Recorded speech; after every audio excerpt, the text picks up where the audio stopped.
weather was getting worse when little Christian reached the wicket-gate.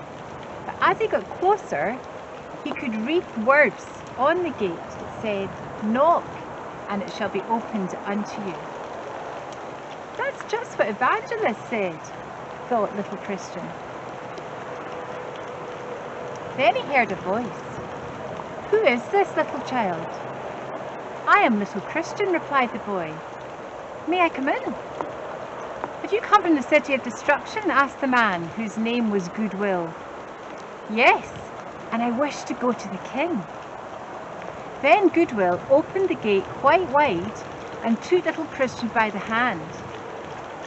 And as he was stepping in, Goodwill gave him a pull. "Why did you do that?" asked Christian.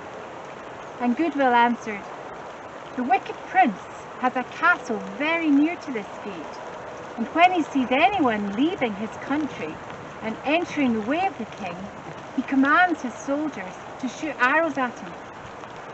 Little Christian looked out, and sure enough he saw the arrows lying upon the ground, and he felt very pleased to see Goodwill closing the gate. "Now I am safe," he said. When the morning came, little Christian felt quite rested and ready for another day's journey. Goodwill brought him out and showed him a narrow pathway which went straight across the plain.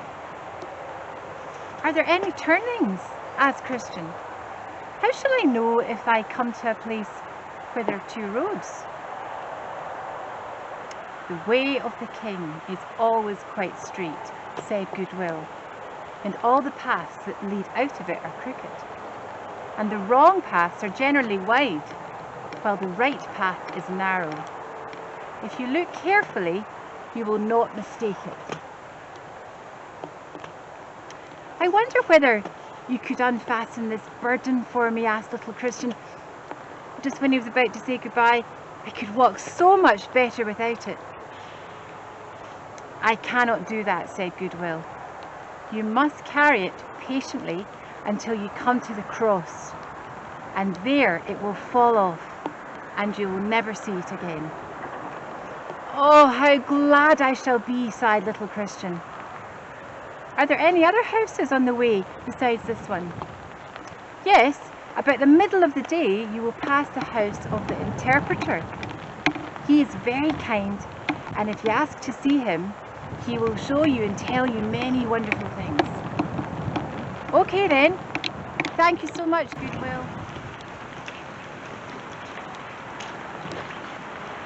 Just when he was beginning to think that he would like to rest for a little while, he saw a large house standing near to the road, and he knew that it must be the house of the interpreter. He went up to the door and knocked.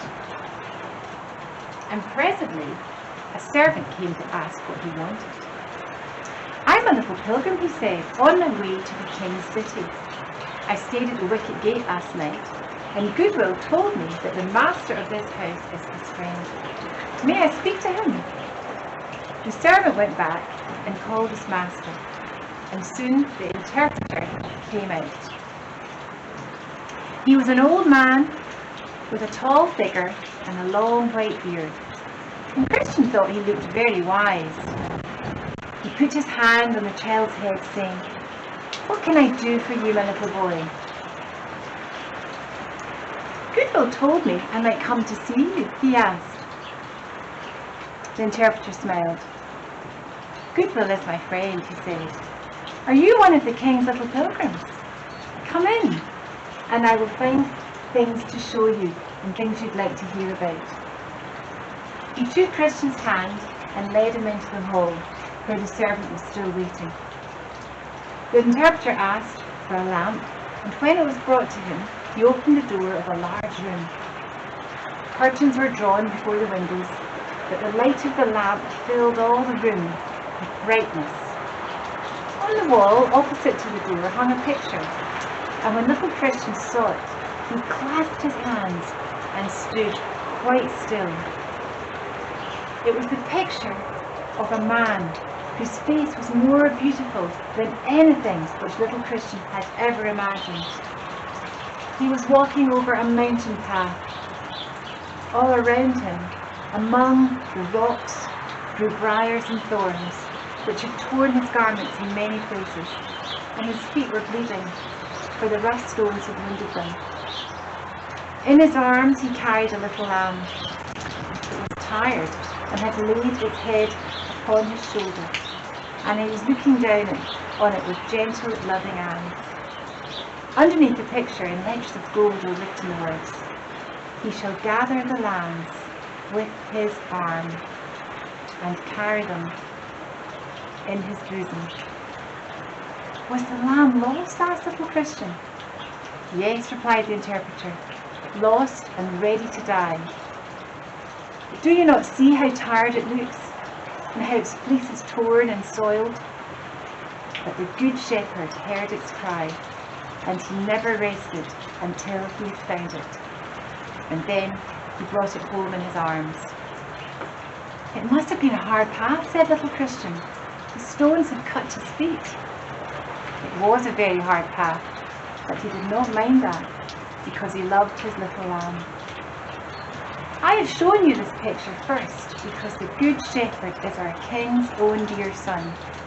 And just as a shepherd loves his flock, so he loves the pilgrims.